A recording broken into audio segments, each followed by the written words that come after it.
All right, well, good morning, everyone. It is Monday, September 15th, 2025. So we're right about the midpoint of September.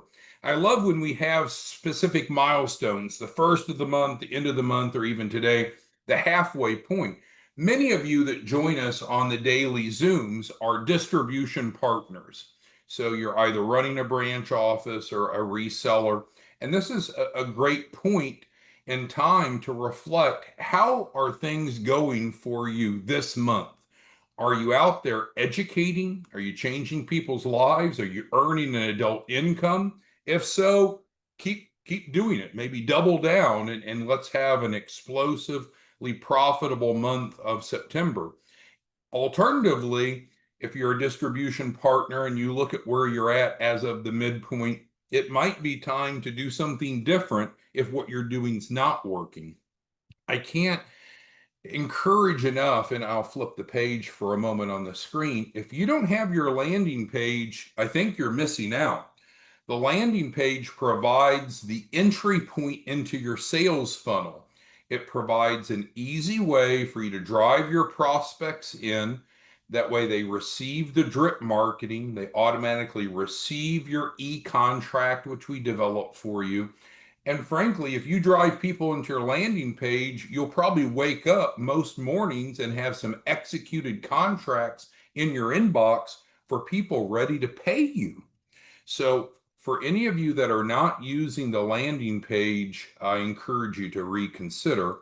If you need help with that, text us on the tech support line, 903-347-8042. All right, so this is the daily Zoom for our nonprofit 509 Pacific. Our website is shown in the background. The tech support line we just covered. YouTube channel has past trainings on it. Our 501c3 nonprofit received a grant, 3 mandates, the first of which I just cannot emphasize enough. If you'll go out and educate, because I think what happens, many of you are abnormal, and I say that in a good way. You know how finance works, you know there's a formula for funding, you understand these concepts, but most people do not know what you know. Take Brian, take Chris. We have 636 of you on. Mr. Harris, Ernest Harris could be teaching entrepreneurship at MIT or any Ivy League school. But what we really need for Mr. Harris and Drake and the rest of you to do is just go out in your community, whether it be in person or online, and educate.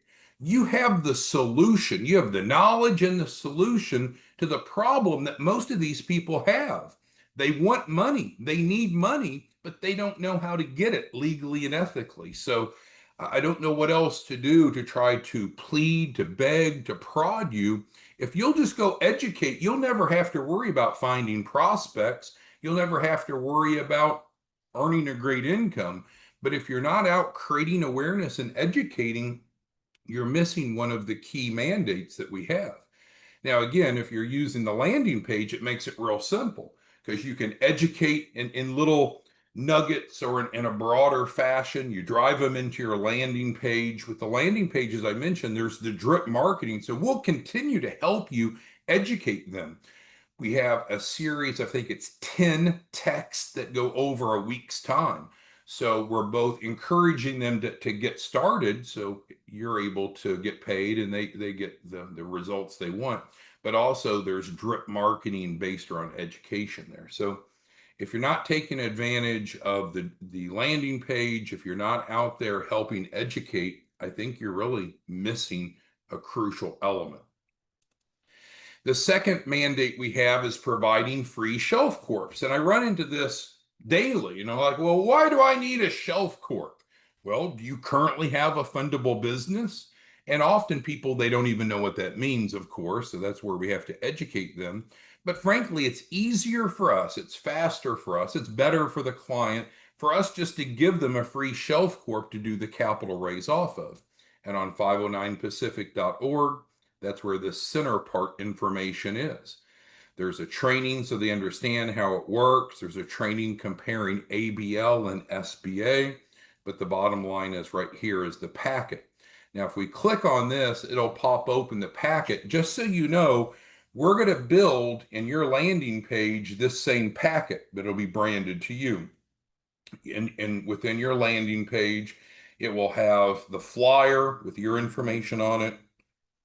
It'll have the comparison sheet with your information on it, and then it'll go, so it won't have ours, it'll have yours, and then it goes into the agreement so they can get a free shelf corp. So that is built in. Then also during that drip campaign, we have one training message that educates them on the first page of the packet, and then a separate training that educates them on the comparison sheet. So it walks them through these resources. All right, so let's go back to where we were. So providing a free shelf corp, it's available through our resellers, through our branch offices, or through us, as I just showed you there. And then ultimately, what do we want to do? Because we know what they want.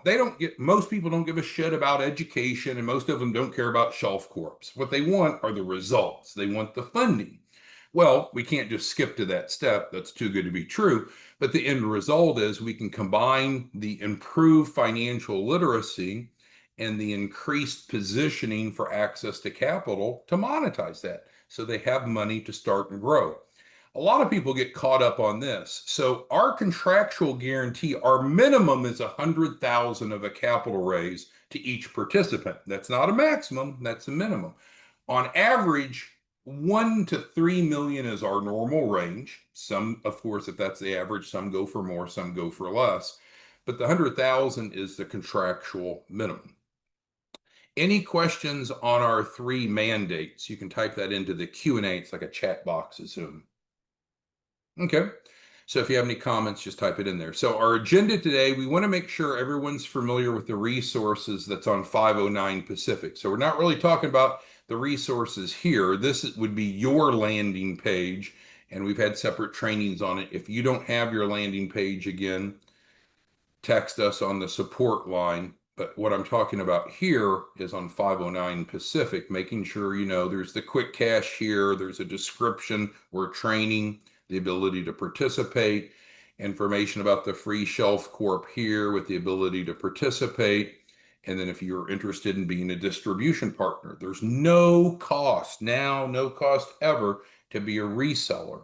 A reseller, you let us know that you're interested. We ask you to watch these 3 training videos. You fill out this form here. You let us know that you're wanting to be a reseller, submit it, and then we'll send over to you the implementation packet. You'll be open for business today, normally. Now, sometimes we can get a little backlogged in processing these, but the same day you received your packet, the point is you'll be open for business. Anyone have questions on the 501c3 nonprofit resources that's on 509pacific.org? Okay, I think we're good there. So let's get back to the meat of the matter. We're going to go through some important key concepts for business funding. And some of you have heard these before, but it's interesting. I have some referral partners that have been around, but I think just because some people hear what we're saying, I don't think everyone assimilates it. It doesn't click right away. We have one referral partner, Kenny, who's probably on here. He's great. Let's see if Kenny's on this morning. Yeah, he is. And Kenny kind of fell into that trap that a lot of our referral partners will.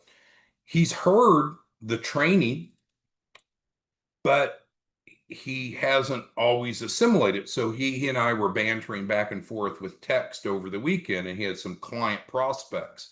And he would make a statement. I'd say, well, they need to have a fundable business. And then he did what a lot of you will do. He'll say, well, yeah, but, they want to go buy real estate. Well, they still need to have a fundable business. Yeah, but he's a millionaire. Well, need to have a fundable business. And so we're going to go through some key concepts that I encourage you to think about. Don't just listen, think about, because if you can understand this, then you're going to be a lot more effective in helping others. We also want everyone to walk away from today's Zoom with a very simple concept. If someone is willing to put $500 into their business, into their project, we're going to show you and show them through the training today how we can convert $500 of just getting that shelf corp. It's the processing fee, and how we can carry out under a normal circumstance everything else that needs to be done to get that client a large capital raise with no additional outlay. So we're going to go through that. We want to make sure that we're always cognizant that there is a cost of doing nothing. So when you're talking to a prospect and they're like, well, I don't know if I want to do this or not. Well, fine. But if you don't do this and you don't get 100,000 or 500,000 or $1 million to start or grow a business, what's the impact to you of not giving it a try? And then, of course, throughout we'll have Q&A. Again, just type those into the Q&A. It's question and answer like a chat box, Zoom.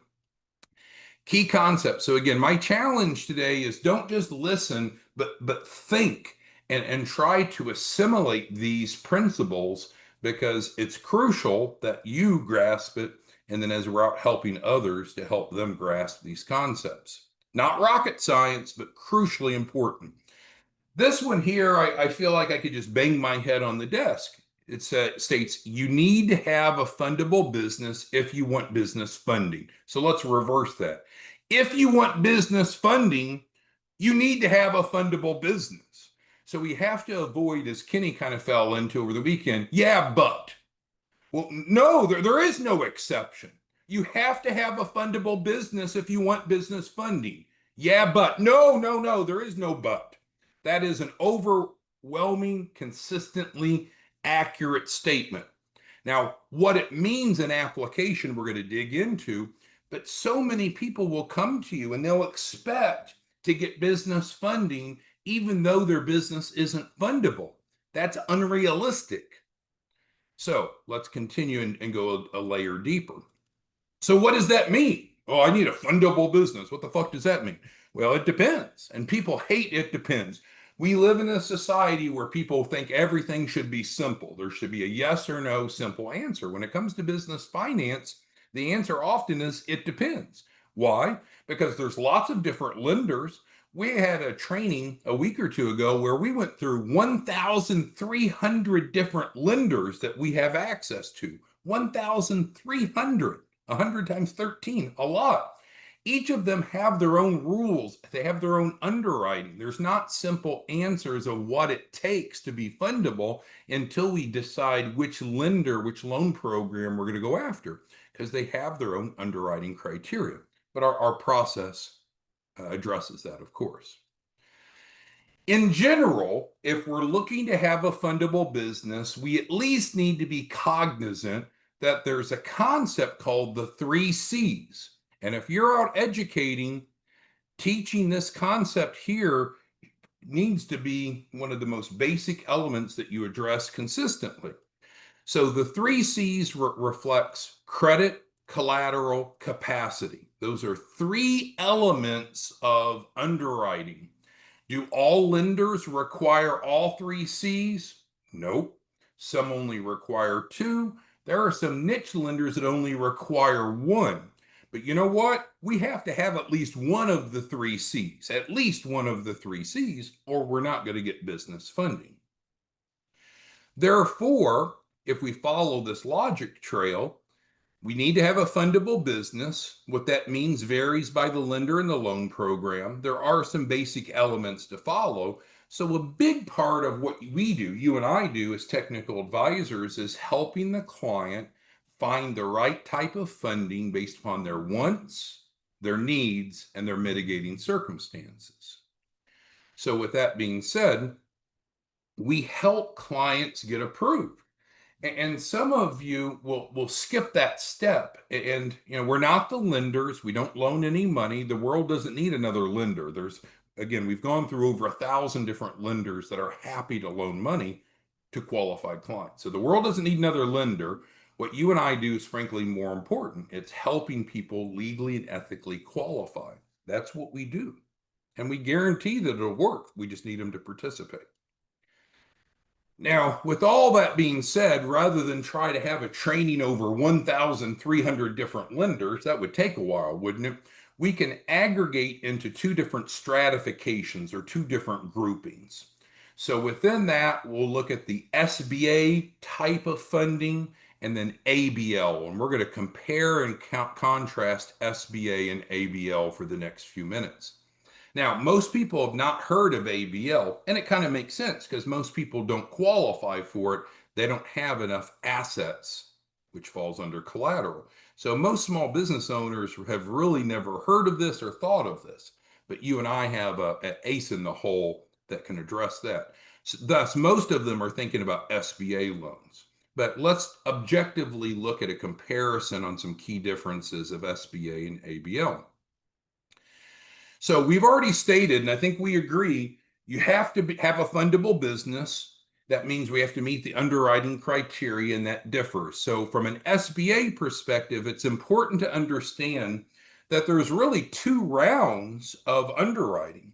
There's the underwriting of the lender and then of the SBA. The SBA is not a lender, it's a guarantor.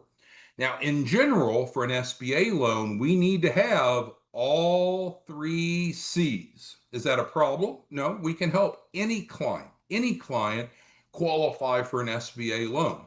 But that may be a longer journey than qualifying for something that doesn't require all three C's. So we're going to work with the client. The client's the boss. If they say, hey, I want an SBA loan, great. We're going to work with them to qualify. In many cases, though, there are some niche lending programs that focus on one or just two of the three C's. So to no surprise, the fewer the underwriting requirements, the quicker and easier it is to get there. So there's some funding that looks just at capacity, at cash flow, and that's called revenue-based financing. There's some financing that looks just at assets, collateral, and that's what we're going to refer to here, asset-based lending. So that's the first difference, is the underwriting approach. Second, and I get people that get so mad at me when I educate it, and you may find this too. They don't like what you communicate. It's true, but they don't want it to be true. And therefore, they can get kind of pissy with you. But those are the arrows we have to take, you and I, as educators, because if they don't know the truth, how can they make educated decisions? So for the SBA, normally they want a minimum of 10% owner contribution. What does that mean? If they want a $100,000 SBA loan, normally the lender is going to, and SBA is going to expect them to have at least 10% in liquidity to contribute. So they really wouldn't loan 100,000, they would loan 90,000. The other 10,000 is contributed by the owner. I'm always enthused to hear from different people have different philosophies. And if you ever talk to a broke person, they'll think differently than you and I do. They'll say, well, if I had 10%, I wouldn't be here looking for a loan. Well, how irrational is that? Well, if you had 10,000, that doesn't mean you have 100,000. If you need 100,000, you'd still be here, right? But they can become disjointed. But nonetheless, this can be a hurdle for some clients. So what do we need to do? We either need to help them raise that 10%, which we can do. We guarantee that. It's not a problem.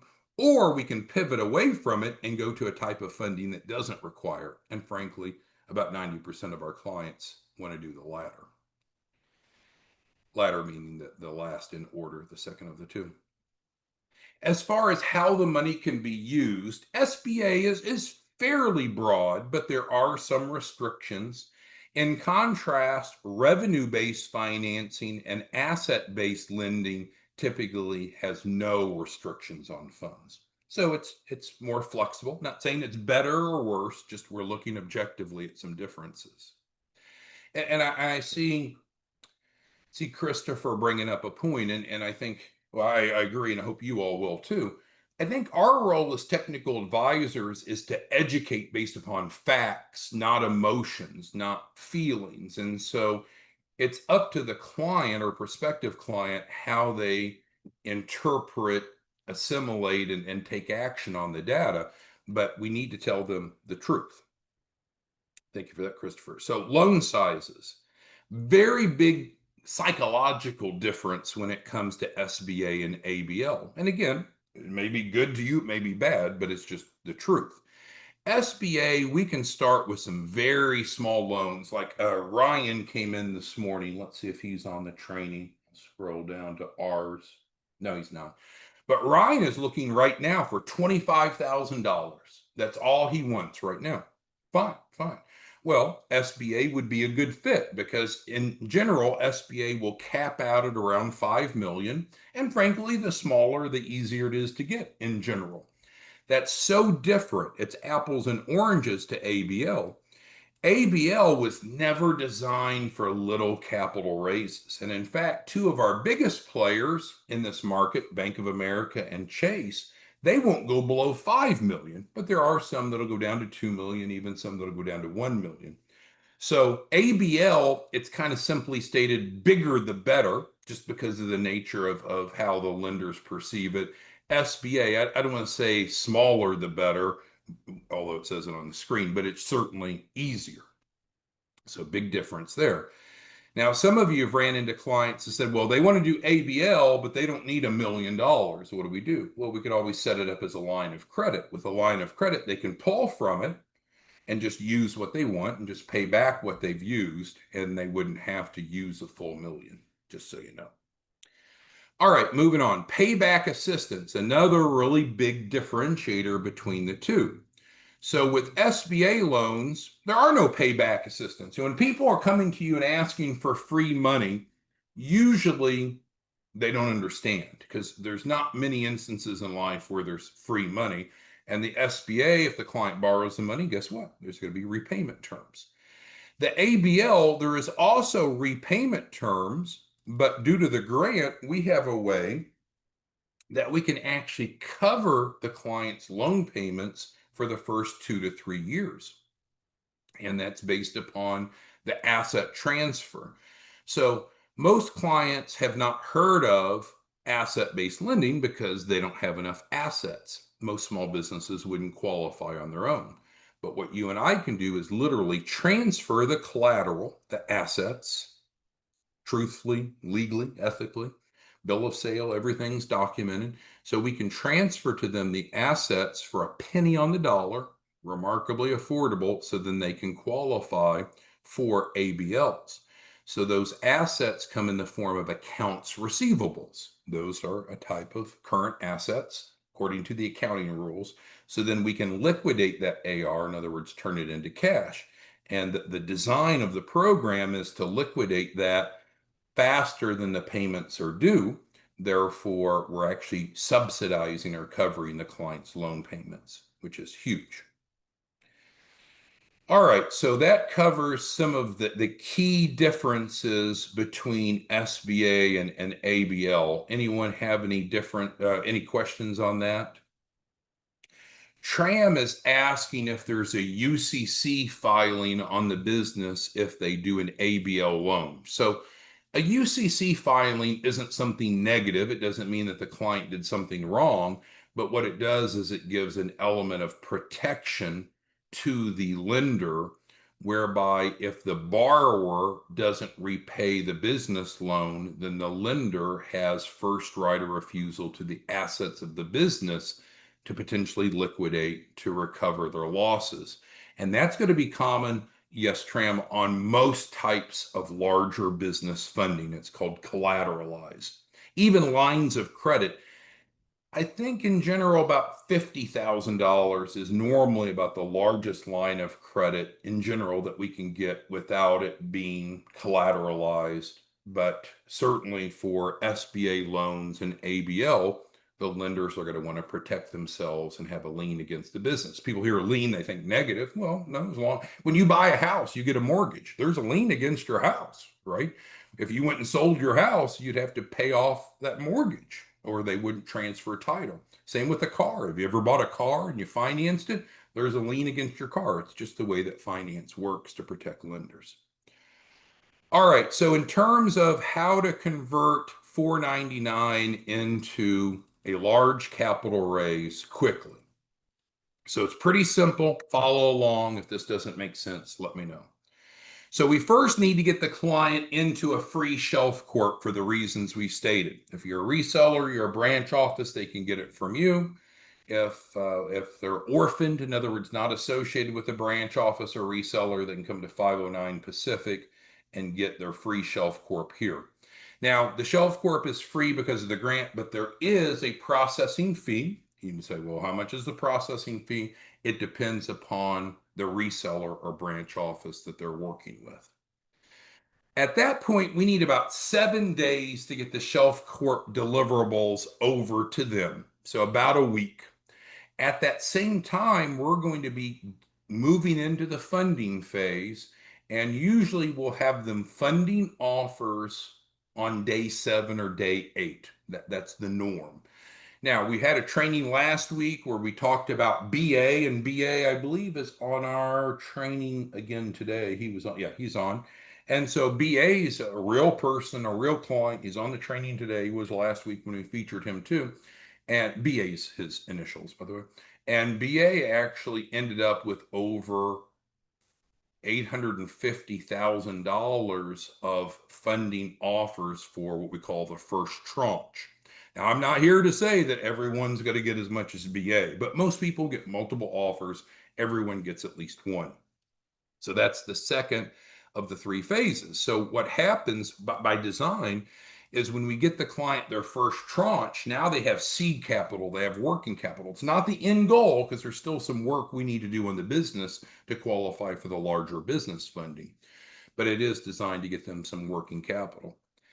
So then the third and final step is then we're going to work with the client, identify the right type of funding. Well, how do we do that? We talked about that earlier. We need to figure out what their wants, their needs, and their mitigating circumstances are so we can identify the right type of lender based upon their situation. Then we're going to get the paperwork in order. We call that the loan package. So the loan package is where we're taking the client where they are, the Shelf Corp where it is, and getting legally and ethically all the paperwork to submit to the lender for that larger capital raise. That is important. Some people say, oh, no, I don't want that loan package. Just give me the money. Well, that's not the way it works in business funding. We need the loan package. It's the document set that supports the approval. Then we're going to help the client apply and then get that business funding. So the whole process is designed to literally cost the client less than $500 out of pocket. Now, could it be more than $500? Well, especially for those of you that are resellers or branch offices, if you're charging a higher processing fee to get the client to Shelf Corp, then you'll have to substitute this number. Let's say you're charging $9.99. Well, then the pitch is a little bit different, but the concept is the same. We also have the Opportunity Fund, and we see some of you leveraging this, and it just makes all the sense in the world, and others of you aren't.